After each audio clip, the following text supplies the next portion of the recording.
É sublime cantarmos sobre o nosso Senhor, sobre o nosso Salvador, nosso amado Senhor Jesus Cristo, aquele que sempre reinou, reina sobre todo o universo. A Ele toda a glória, aqui onde seus filhos se reúnem. Amém? Eu quero convidar os irmãos a abrirem em 1 Timóteo, primeira carta de Paulo a Timóteo. É o livro que nós temos compartilhado já há algum tempo. E hoje vamos compartilhar capítulo 3, versículos 8 a 13. Primeira carta de Paulo a Timóteo, capítulo 3, versículos de 8 a 13. Acompanhem, por favor, a leitura. Semelhantemente, quanto a diáconos, é necessário que sejam respeitáveis, de uma só palavra, não inclinados a muito vinho, não cobiçosos de sórdida ganância, conservando o mistério da fé com a consciência limpa. Também sejam estes primeiramente experimentados, e, se demonstrarem irrepreensíveis, exerçam o diaconato. Da mesma sorte, quanto a mulheres, é necessário que sejam elas respeitáveis, não maldizentes, temperantes e fiéis em tudo. O diácono seja marido de uma só mulher e governe bem seus filhos e a própria casa, pois os que desempenharem bem o diaconato alcançam para si mesmos justa preeminência e muita intrepidez na fé em Cristo Jesus. Vamos orar? Senhor, agradecemos pelo privilégio de mais uma vez nos reunirmos em Teu nome, para aqui prestarmos um culto ao Senhor, cantarmos a respeito da salvação que temos no nosso Senhor, a respeito da Tua obra, Senhor, em nossas vidas. Exaltado seja o Teu nome, Senhor, hoje e sempre. Queremos agradecer pelas ofertas levantadas. Dá, Senhor, aos irmãos diáconos sabedoria para administrar esses recursos, que eles sejam utilizados para a glória do Teu nome. E pedimos, Senhor, a indispensável assistência do Teu Espírito a cada um de nós nessa noite. A mim, Senhor, para que fale conforme a Tua vontade, aquilo que lhe aprouver, e cada um de nós que vamos ouvir, Senhor, que ouçamos a Tua voz, a Tua palavra que é viva, é eficaz, que é transformadora, Senhor. É o que pedimos em nome de Jesus. Amém. Os irmãos podem recolher as ofertas.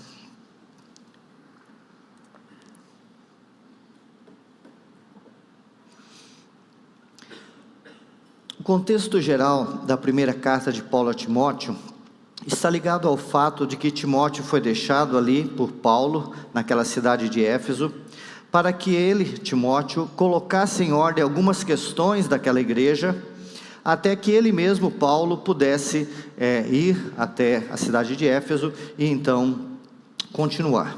E a carta trata de assuntos dos quais então Timóteo, sob a instrução de Paulo, deveria então conduzir.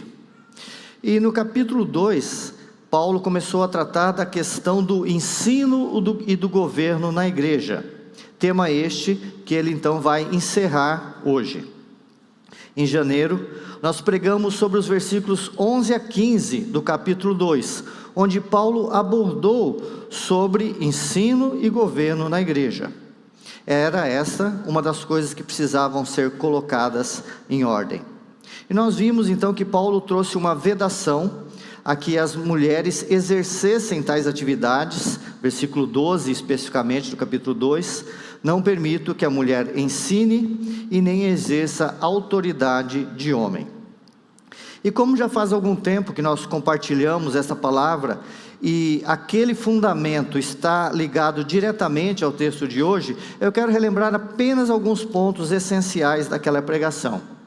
Nós vimos lá em janeiro, quando tratamos então do capítulo 2, que a cidade de Éfeso, especificamente a igreja de Éfeso, ela estava inserida num contexto onde havia uma proeminência da mulher na religião. basicamente em virtude de que a deusa, o templo que definia a religião daquela cidade, era um templo dedicado a Diana, uma deusa mulher, onde todo o seu séquito de semideusas e servidoras e sacerdotisas eram mulheres. Também havia inversão de papéis entre homens e mulheres e um menosprezo ao casamento e à família. Esse era o contexto da cidade de Éfeso, onde a igreja estava inserida.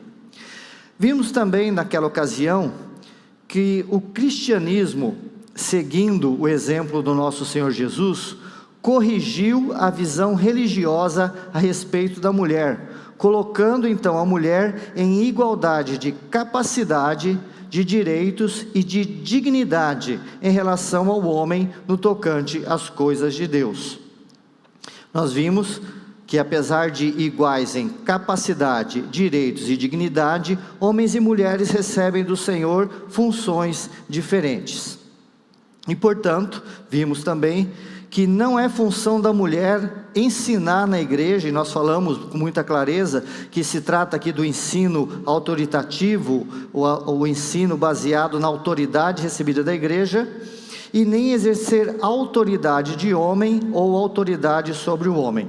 E por último, vimos que o fundamento que Paulo levanta com extrema clareza desta vedação para que a mulher ensine autoritativamente ou exerça liderança na igreja, é teológico, baseado na criação e na queda. Não se trata, portanto, de uma questão cultural, nem de capacidade, é teológica.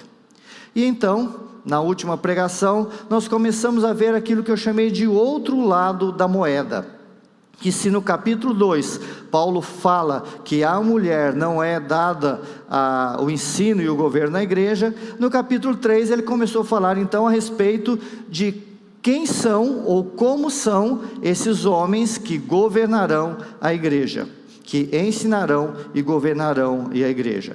E vimos por último que Paulo então divide a liderança da igreja em dois ofícios: presbíteros ou bispos, como nós vimos que são sinônimos, que exercerão o governo espiritual e geral da igreja, e os diáconos, que exercerão dentro de atribuições derivadas ou delegadas, principalmente no aspecto material.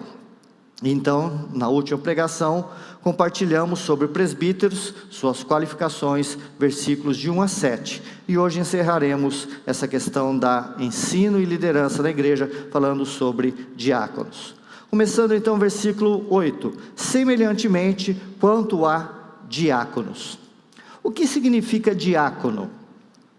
Diácono, essa palavra em português, ela é praticamente idêntica à escrita dela no grego, é uma palavra genérica para servo, para todo aquele que presta um serviço, inclusive fora do contexto da igreja. Nós vemos nas escrituras alguns lugares onde essa palavra diácono é utilizada, e vocês vão ver claramente que é uma palavra comum, do uso comum da língua grega a todo aquele que serve. Por exemplo, Mateus 22:13, Jesus está contando uma parábola, ele diz: então ordenou o rei aos seus serventes, ordenou o rei aos seus diáconos. Romanos 13:4, visto que a autoridade é ministro de Deus para o teu bem, ministro é diácono. Romanos 16:1, recomendo-vos, pois, Febe, nossa irmã, que está servindo, está diaconando, se podemos conjugar o verbo, a igreja de Concreia.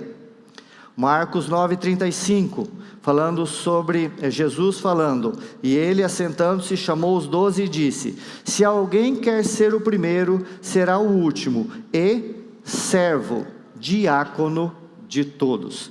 E por último, Marcos 10:45, onde está escrito que o próprio Filho do Homem não veio para ser servido, mas para servir, para diaconar. Podemos conjugar o verbo. Portanto, as escrituras, num sentido geral e genérico, toda pessoa que serve é chamada de diácono. Isso fora da igreja, dentro da igreja, isso para homem ou para mulheres. Mas aqui, no nosso texto, Paulo está usando a expressão de maneira específica e especial, ao se referir a um ofício dentro da igreja. Ofício esse que, como vimos no capítulo 2, está reservado somente aos homens e que demanda determinadas qualificações que nós veremos hoje. Há um consenso geral de que a origem do ofício dos diáconos está no capítulo 6 do livro de Atos. Atos 6, e os irmãos conhecem bem essa história, narra aquele episódio onde mulheres, irmãs, viúvas gregas, ou helenistas, conforme a tradução, elas estavam reclamando que elas estavam sendo esquecidas, sendo omitidas na assistência social diária. Então os 12 se reúnem e discernem a necessidade da escolha de irmãos com essa função de assistência social àquelas viúvas. E nos diz o texto, abre aspas, escolhei dentre vós 7 homens de boa reputação, cheios do espírito e de sabedoria, aos quais encarregaremos deste serviço. E quanto a nós, nos consagraremos à oração e ao ministério da palavra. Então este evento, Atos 6, ele é aceito quase que unanimemente, como sendo a origem do ofício de diácono. Assim, conforme nós vemos a origem, e nós sabemos aqui também da nossa prática, o ofício de diácono ele envolve primariamente assistência social à família da fé.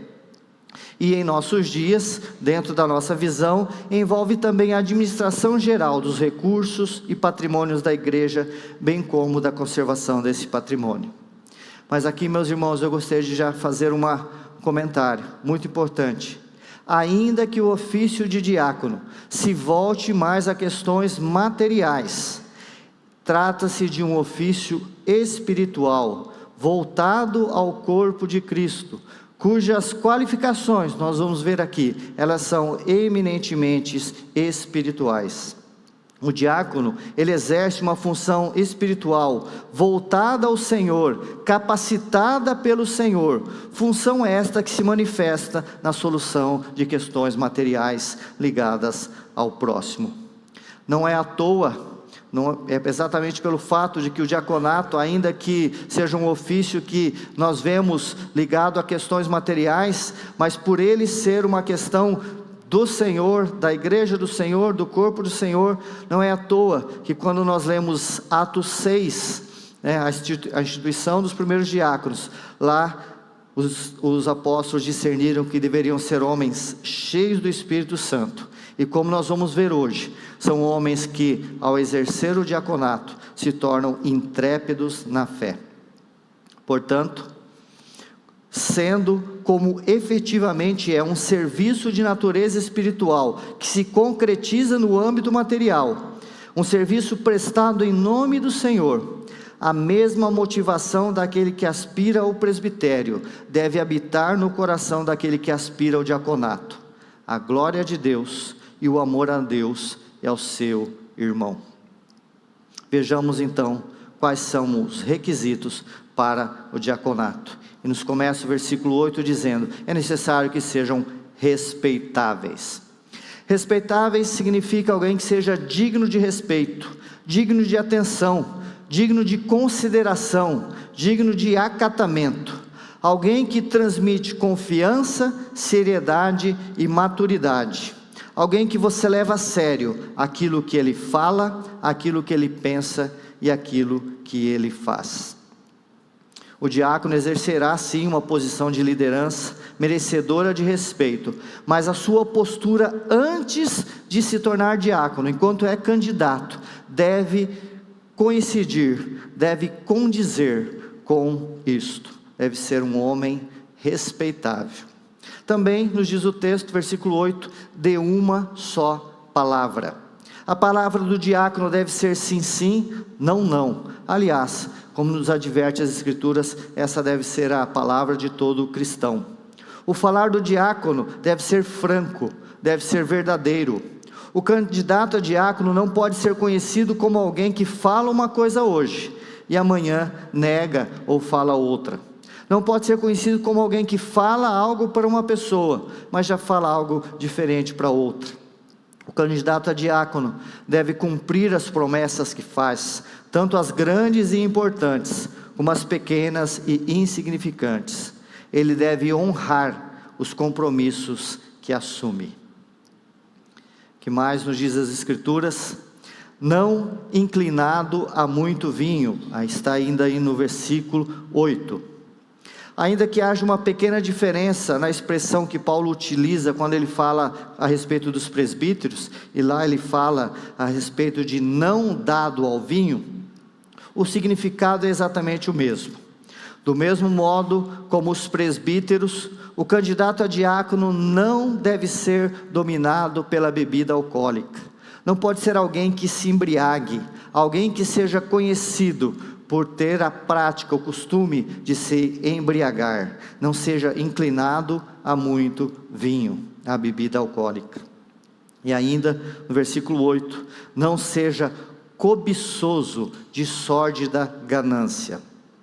Também já vimos, quando tratamos das qualificações dos presbíteros, quando Paulo utilizou para os presbíteros uma expressão muito semelhante, e para os presbíteros ele falou, não avarento.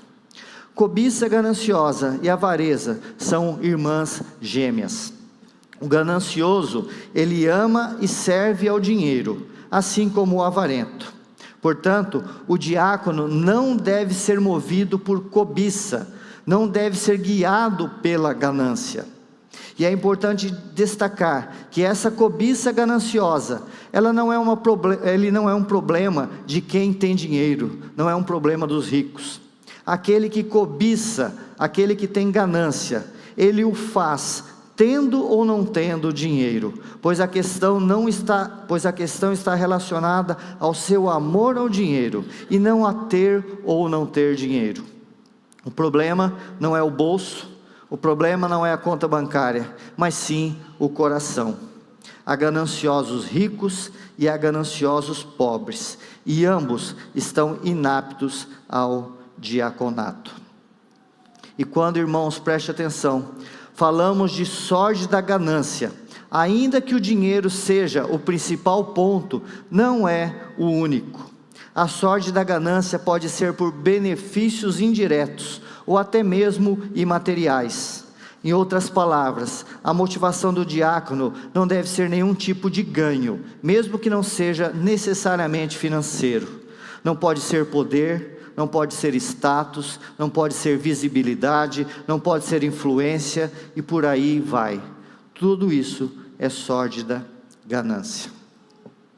Que mais nos diz o texto sagrado, versículo 9? Deve esse candidato ao diaconato, ao ofício de diácono, conservar o mistério da fé. O que é mistério da fé? Toda vez que a gente ouve a palavra mistério, já dá um negócio diferente no coração, a gente já arrepia, mistério da fé. Na verdade, nós associamos muitas vezes a coisas sobrenaturais, a algo relacionado ao ocultismo, algo reservado a poucos iluminados, e por aí vai.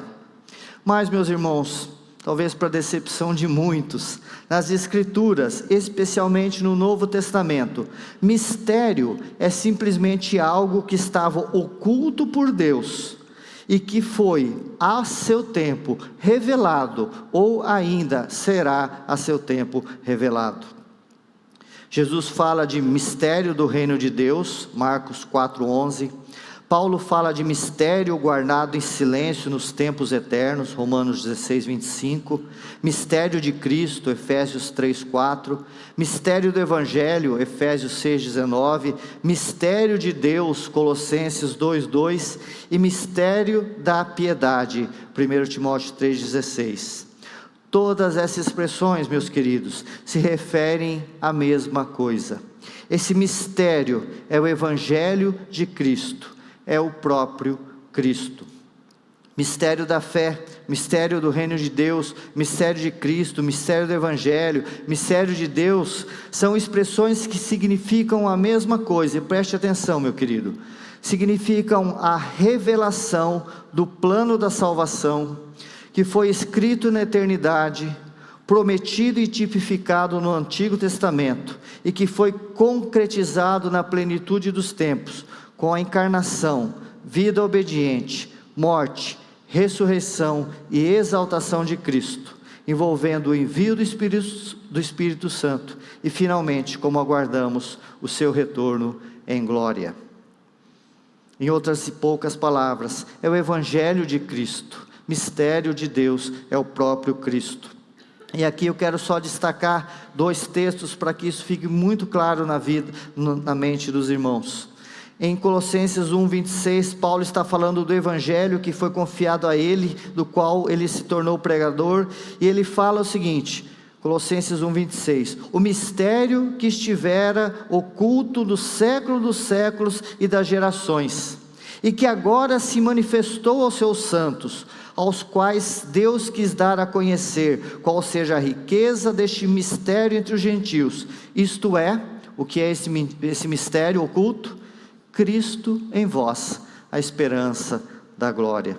Do mesmo modo, ainda em Colossenses 2, Paulo diz, gostaria pois que soubesses quão grande luta venho mantendo por vós, pelos laodicenses, porquanto não me viram face a face, para que o coração deles seja confortado e vinculado juntamente ao amor, e eles tenham toda a riqueza e forte convicção do entendimento, para compreenderem plenamente o mistério de Deus, que é Cristo. Portanto, o diácono, o candidato a diácono, ele deve conservar o ministério da fé, ou seja, ele deve conhecer o Evangelho de Cristo, ele deve viver o Evangelho de Cristo, ele deve pregar o Evangelho de Cristo, deve amar o Evangelho de Cristo, deve batalhar pelo Evangelho de Cristo. Ou, se nós pudermos ainda ser mais específicos, aquele irmão que deseja ser diácono, ele deve viver Cristo, pregar a Cristo, batalhar por Cristo, amar a Cristo, ser de Cristo, servir a Cristo. Isso é guardar o mistério da fé, guardar a Cristo, se conformar a Cristo. Esse é o Evangelho, Jesus é o Evangelho. E mais, nos diz o texto, que esse irmão que pretende ser diácono, ele deve manter uma consciência limpa. E nós já tratamos aqui em 1 Timóteo, pelo menos 2 vezes sobre isso, consciência limpa. Nós vimos que em 1 Timóteo 1,5, Paulo exorta que tenhamos uma consciência boa, para que a nossa fé não seja vã, nós não entremos pelo caminho da hipocrisia e religiosidade. E em 1 Timóteo 1,19, Paulo já alertou que devemos manter uma boa consciência, pois alguns que desprezaram a boa consciência, naufragaram na fé. O candidato a diácono deve ser uma pessoa que fica atenta aos alarmes disparados pelo Espírito Santo em nossas consciências, evitando determinados caminhos e se arrependendo efetivamente e praticamente de outros. Domingo passado, o presbítero Wagner tratou da questão da consciência, ele falou sobre isso, e ele comparou a consciência à mão de uma pessoa. E ele disse que um pedreiro, por ficar com a mão exposta, atritando a ferramentas e materiais abrasivos, a pele da mão daquele pedreiro vai engrossando, calejando, ele passa a não ter sensibilidade nas mãos. Já uma pessoa que trabalha no escritório, como eu, tem a pele da mão fina e sensível. Ele disse, o presbítero Wagner, que a nossa consciência é assim. Se não nos arrependemos e tratamos do pecado, ela vai calejando e perdendo a sensibilidade. E ele encerrou que a nossa consciência deve ser como a mão de uma pessoa de escritório, sensível ao toque do Espírito Santo. O candidato a diácono, de um modo especial, deve ser uma pessoa assim. Uma pessoa que tem cuidado com a sua consciência, mantendo-a sempre limpa, sempre evitando o pecado, seja confessando-o e abandonando-o quando esse pecado acontecer. E mais, versículo 10, também sejam estes primeiramente experimentados, e se mostrarem irrepreensíveis irrepreensíveis, e aqui então é a qualificação, exerçam o diaconato. O candidato a diácono deve ser alguém que já conta com o testemunho da igreja, tanto no seu testemunho pessoal, quanto no seu testemunho de servir. Deve ser primeiramente experimentado. E Paulo usa aqui que ele deve ser então irrepreensível, aqueles que se mostrarem irrepreensíveis. E nós já vimos, quando falamos sobre presbítero, que não significa alguém perfeito. Aliás, se irrepreensível fosse alguém perfeito, alguém sem pecado, nós não teríamos nenhum candidato a presbítero e nenhum candidato a diácono. E a nossa vida, a nossa experiência mostra isso, e mais do que isso, as Escrituras nos dizem que todos nós, ainda, mesmo cristãos, pecamos. Mas o que significa irrepreensível? E nós já mencionamos isso quando tratamos de presbíteros. Significa alguém que leva a sério a luta contra o pecado e a busca pela santificação, não tendo um pecado habitual para ser apontado. Como o presbítero Wagner falou hoje pela manhã, né? É alguém que não vive na prática do pecado. O pecado, ele é um acidente, ele é algo que acontece, é algo que se busca arrependimento e se busca abandonar e vencer. John Stott nos diz que é alguém irrepreensível, alguém cuja reputação pública é irrepreensível. Então entramos agora no versículo 11, talvez um dos versículos que precisam ser olhado com olhos de ver. Da mesma sorte quanto a mulheres. Quem seriam essas mulheres? Diaconisas, as esposas dos diáconos, mulheres que serviam a igreja. Em relação à diaconisa, essa dúvida nem deveria pairar em nossa mente, em virtude da vedação que já vimos no capítulo 2.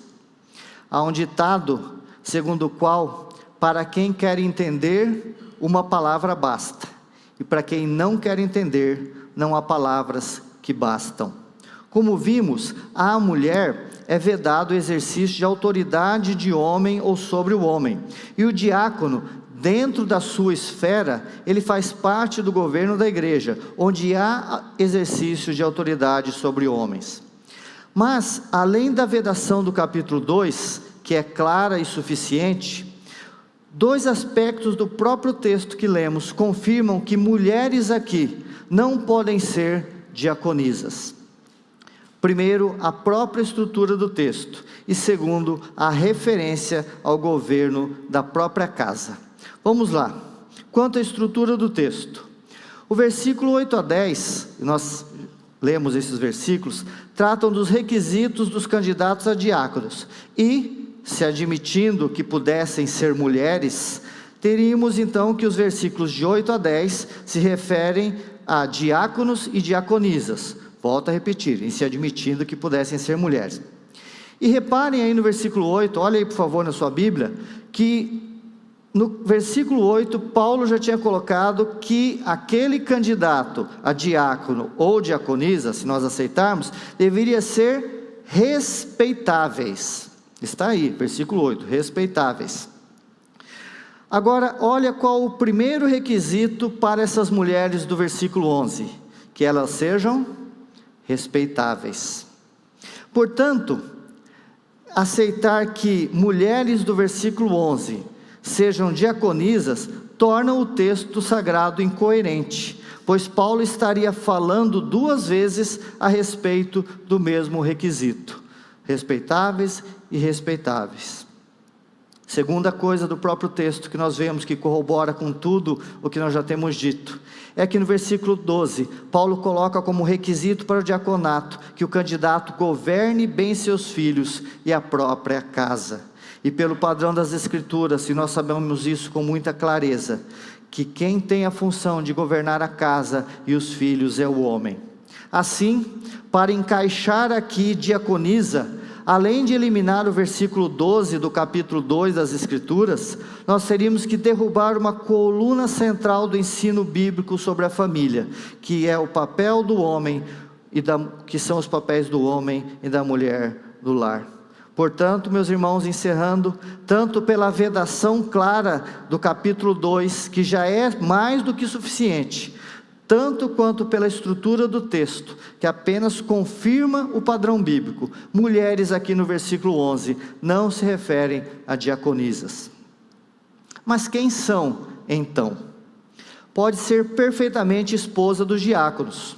Isso obedece à vedação expressa do capítulo 2, não colide com a estrutura do texto e até tem coerência gramatical, pois aqui no versículo 11, a palavra que é traduzida por mulheres é gunai, que em todas as, e eu volto a dizer, todas as, porque eu conferi, todas as demais vezes que é citada no Novo Testamento, a palavra esposa, é essa palavra gunai.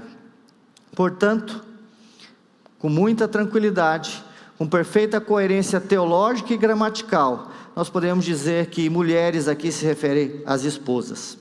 E agora, inclusive, fica uma coisa a se pensar: por que para os presbíteros não há nenhum requisito para suas esposas, e para diáconos existia?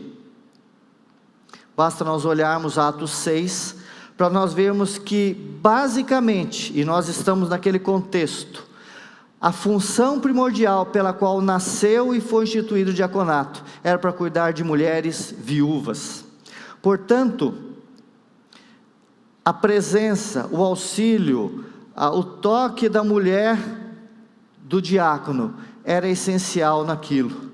Mas aí você pergunta, e aí a gente fecha, e as Escrituras são maravilhosas por causa disso. Mas se na origem do problema era tratar com as mulheres viúvas, por que escolheram 7 homens e não 7 mulheres?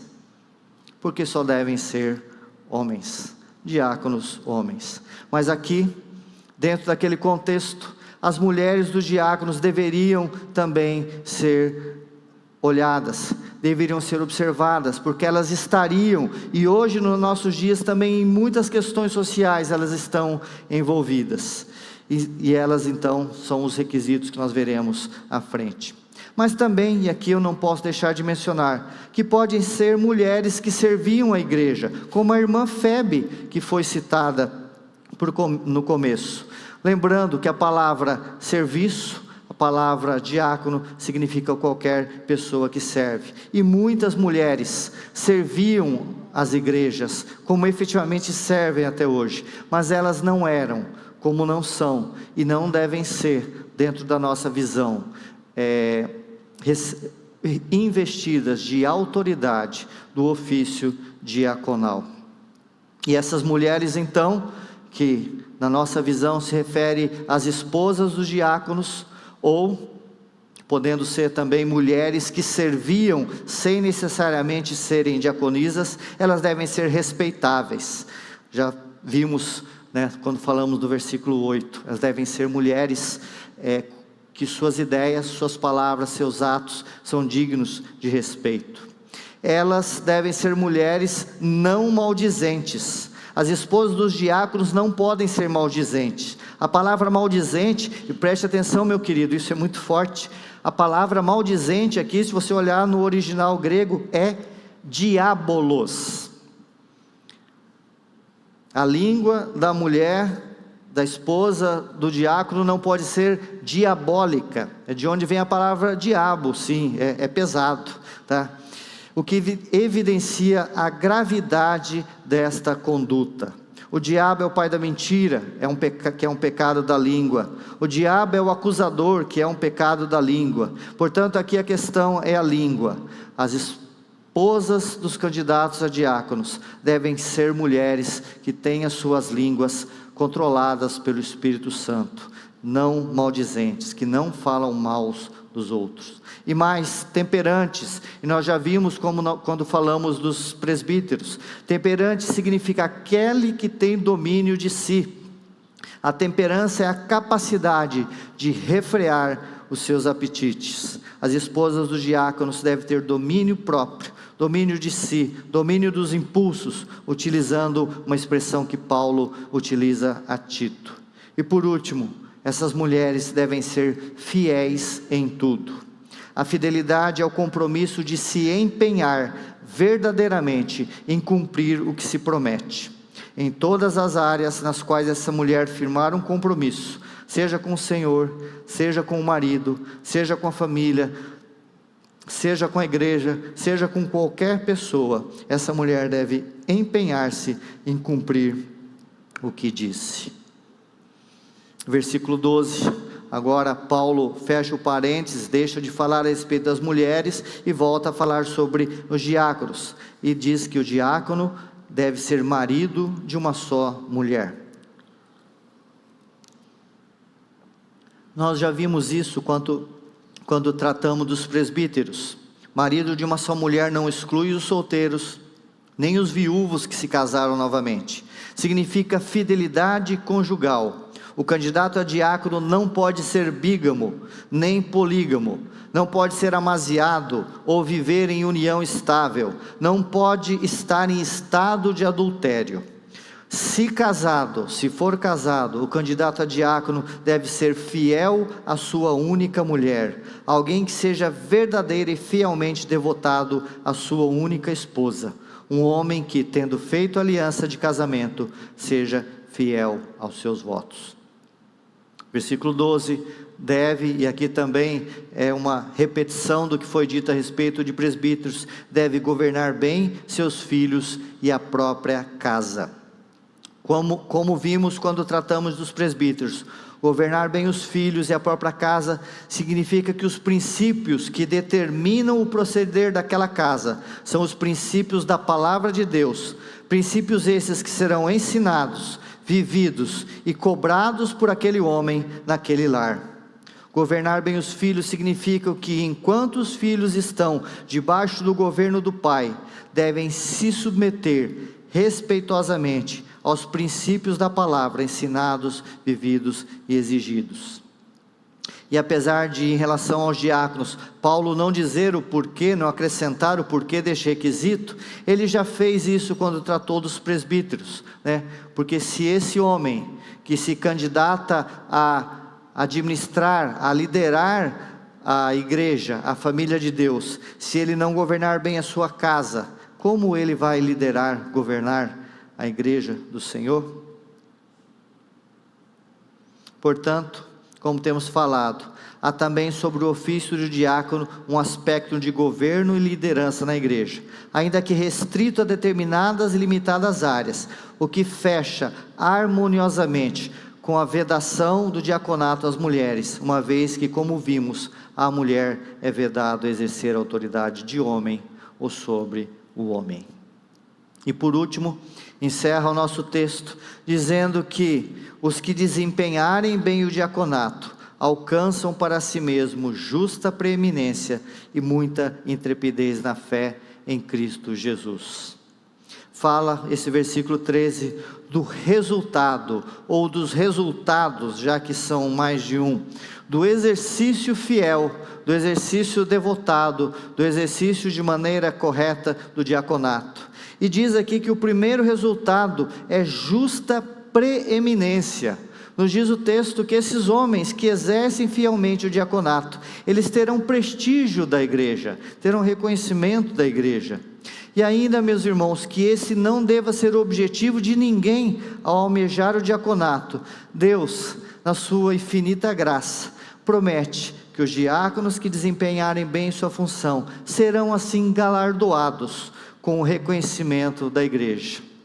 E nos diz ainda o texto, que esses homens que desempenharem bem o seu ofício de diácono, eles alcançarão muita intrepidez na fé em Cristo Jesus, terão uma fé ativa, serão homens que confiam efetivamente em Deus.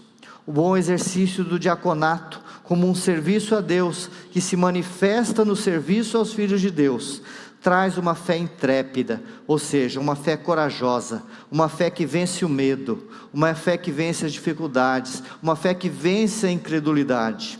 O diácono que desempenha bem a sua função terá uma fé que não teme o futuro, não teme as circunstâncias, não teme perseguição, não teme nem a própria morte, por amor a Deus. E um exemplo dessa intrepidez, e aqui eu encerro antes de fazermos as aplicações, é do diácono Estevão. Estevão foi um daqueles 7 escolhidos no capítulo 6 de Atos. E logo no capítulo seguinte, Atos 7, o diácono Estevão é martirizado.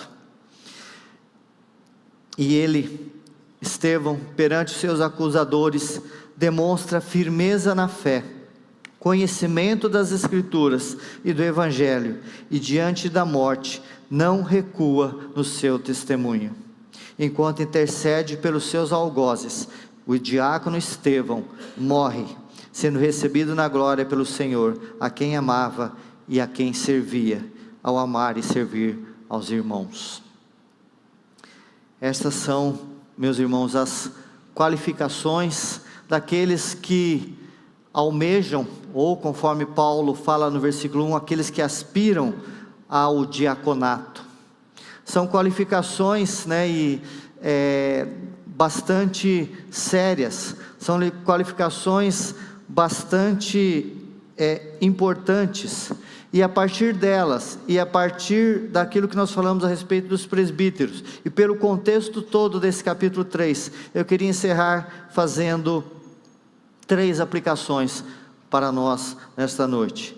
E a primeira que eu gostaria de aplicar para vocês e falar para vocês é que, ao olhar esse texto, ao olhar a instituição de diáconos e de presbíteros, ao olhar esses requisitos tão fortes e tão significativos, eu consigo enxergar o cuidado de Deus pela sua igreja.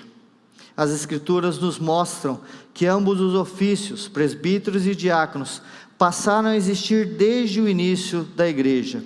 E mais, meus irmãos, e preste atenção nisso, mais do que uma informação importante sobre o padrão do governo de Deus na igreja, sobre aquilo que nós devemos observar quando vamos às nossas eleições, escolher presbíteros e diáconos, muito mais do que isso, eu gostaria que nessa noite você enxergasse que aqui o cuidado de Deus pela sua igreja, ao designar, ao escolher, ao na sua sabedoria e na sua soberania, designar homens para governo espiritual e o governo material da igreja.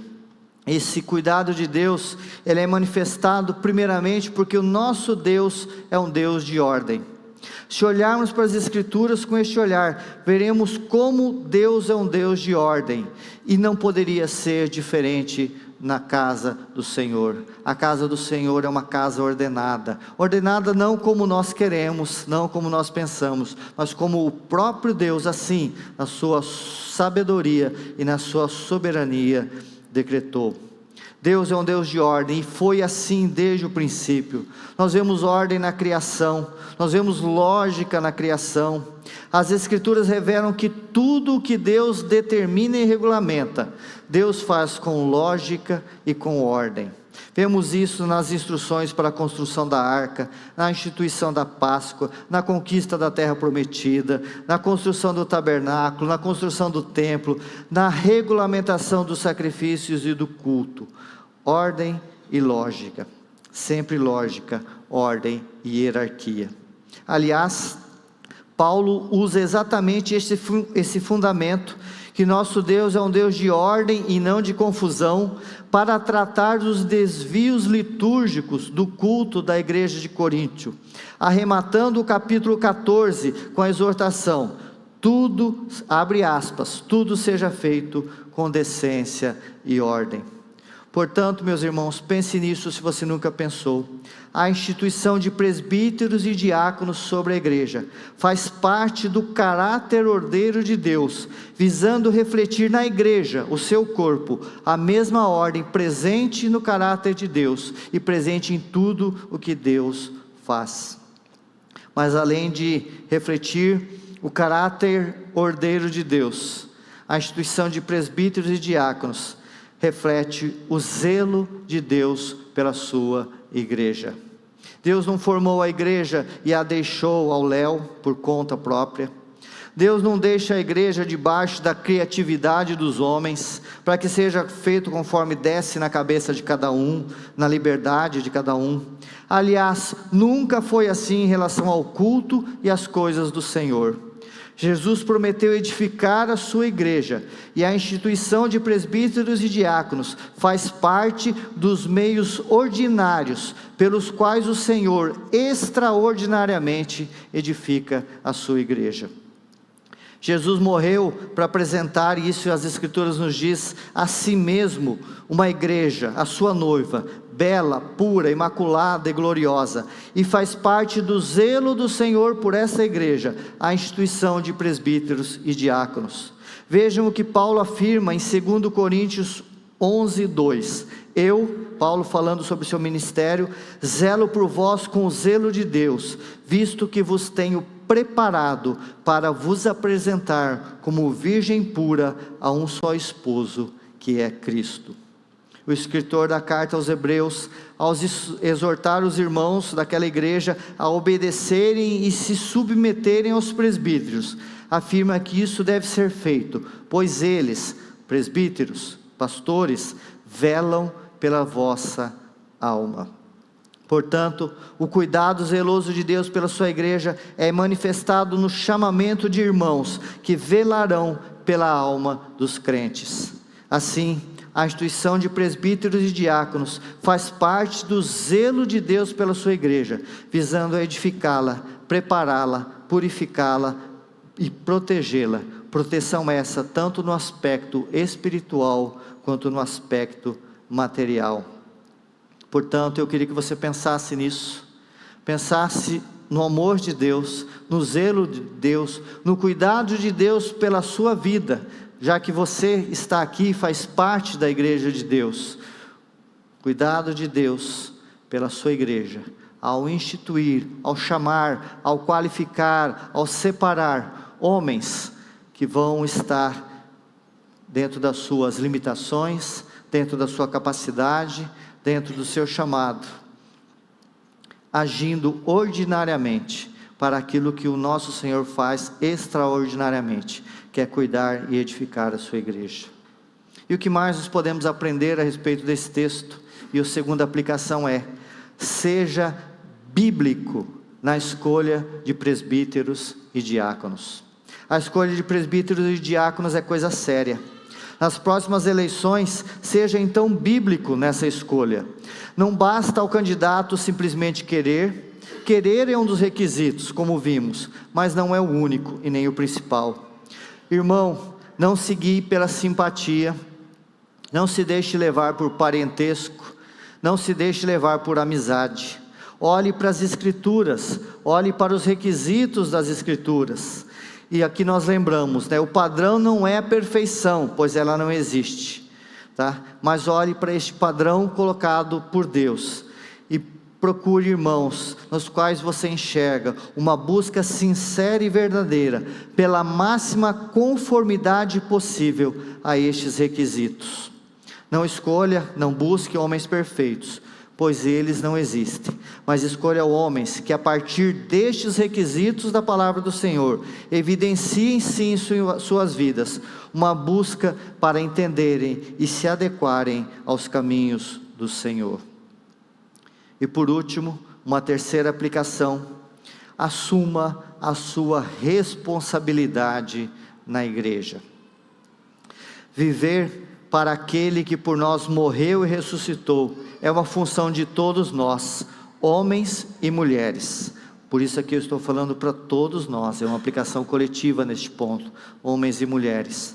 Servir é uma exigência de todo aquele que quer ser discípulo do Mestre, porque o nosso Mestre, Ele veio para servir e não para ser servido, e nos deu o exemplo para que cada um de nós, homens e mulheres, sigamos o exemplo de servir. Assim como nosso Mestre, que não veio para ser servido, mas para servir, todos nós devemos ser servos. As Escrituras nos ensinam que Deus deu dons à humanidade, e que todos nós e todos nós, indistintamente, fazemos parte de um corpo e que temos, todos nós, uma função, uma utilidade dentro deste corpo. Nenhum membro do corpo, ninguém de nós, meu irmão, é dispensável. Todos nós, nos diz as Escrituras, temos uma utilidade. Ninguém pode dizer do outro: eu não preciso de ti. E muito menos ninguém pode dizer a respeito de si mesmo: o corpo não precisa de mim. Todos nós fazemos parte do corpo de Cristo, e no corpo de Cristo nós temos o nosso chamado, nós temos a nossa função. Por isso, dentro dessa aplicação geral, irmão e irmã, procure conhecer e desenvolver o seu dom, procure descobrir e desenvolver o seu chamado, assumindo o seu papel e a responsabilidade dentro do corpo de Cristo. Mas aqui, eu caminho mais um pouco, eu quero falar especificamente para os homens, porque este capítulo fala muito a nós homens. Como vimos, governar a igreja é função dos homens, são homens que devem fazer isso. Mas infelizmente, o que nós temos visto é uma omissão de muitos homens em relação ao serviço do Senhor na igreja, enterrando seus talentos, desprezando os seus dons e deixando de exercer uma função que é sua no corpo de Cristo. E aqui eu quero destacar algo muito importante. Preste atenção, meu irmão. Nunca vai ter uma época calma na sua vida para que você então se dedique ao Senhor e à igreja do Senhor. Aliás, fica aqui uma pergunta, e desculpem se eu estou sendo muito severo, mas é uma pergunta que eu me faço e eu tenho liberdade de fazer aos irmãos.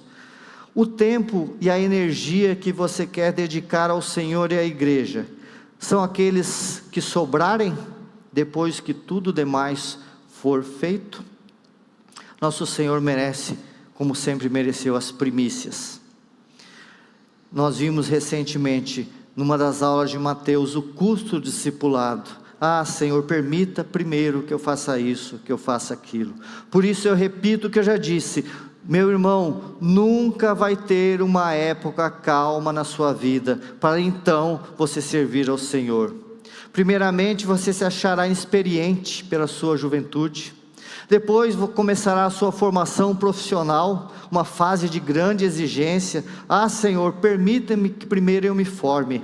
Então, se dedicará a alcançar e desenvolver um relacionamento conjugal. Aí vem filhos, e isso para sempre. Então virá a maturidade, onde você buscará a sua consolidação profissional. E finalmente, você entrará na velhice, onde as dificuldades físicas e mentais aparecerão e aumentarão. Por isso eu repito pela terceira vez, nunca vai ter uma época tranquila na sua vida para você servir ao Senhor. Aqui, meu irmão, eu não quero fazer pouco caso das suas lutas, eu não quero fazer pouco caso das dificuldades que você tem enfrentado em suas vidas, e nem das complicações da fase da vida que você está enfrentando. Mas eu quero dizer para você, meu irmão, se você tem desejo de servir ao Senhor, a igreja do Senhor, eu quero dizer que, como regra, as dificuldades não cessam, as dificuldades não terminam. Podem mudar o tipo, podem dar um tempo, podem diminuir um pouco, mas as lutas sempre estarão presentes na nossa vida, principalmente na vida do cristão. Mas, e aqui é o grande consolo, o Senhor pode te usar, mesmo em meio a lutas e dificuldades. Aliás, geralmente é assim, como regra é assim. O chamado de Deus é dirigido aos fracos e não aos poderosos. O chamado de Deus é dirigido àqueles que têm dificuldades, e não aos que dominam todas as situações. O chamado de Deus é àqueles que atravessam tempestades, e não aos que navegam em águas tranquilas. E é assim, meus irmãos, para que nós dependamos dEle, é assim para que nós busquemos a Ele, é assim para que ao final, quando tudo for feito, com toda a nossa força, todo o nosso empenho, nós reconheçamos que tudo veio dEle, e a glória seja dada somente a Ele. Por isso, meu irmão, não enterre o seu dom. Por isso, meu irmão, não se omita do chamado do Senhor para você. Sobre o presbitério, nós vimos Paulo nos dizer que é uma excelente obra. Sobre o diaconato, Paulo nos diz que ela traz preeminência, traz muita intrepidez na fé em Cristo Jesus. E sobre todo aquele, homem ou mulher, tendo ou não tendo um ofício ou um cargo, mas sobre todo aquele que deseja e se volta a servir ao Senhor, nós temos o alento do nosso grande Senhor, dizendo que naquele dia: muito bem, servo bom e fiel, foste fiel no pouco, sobre o muito te colocarei, entra no gozo do teu Senhor. Que o Senhor nos encontre firmes, dispostos e ativos para a glória dEle. Que o Senhor nos encontre servindo a Ele e a sua igreja, por amor a Ele, por amor aos nossos irmãos. Que Deus nos abençoe. Vamos orar?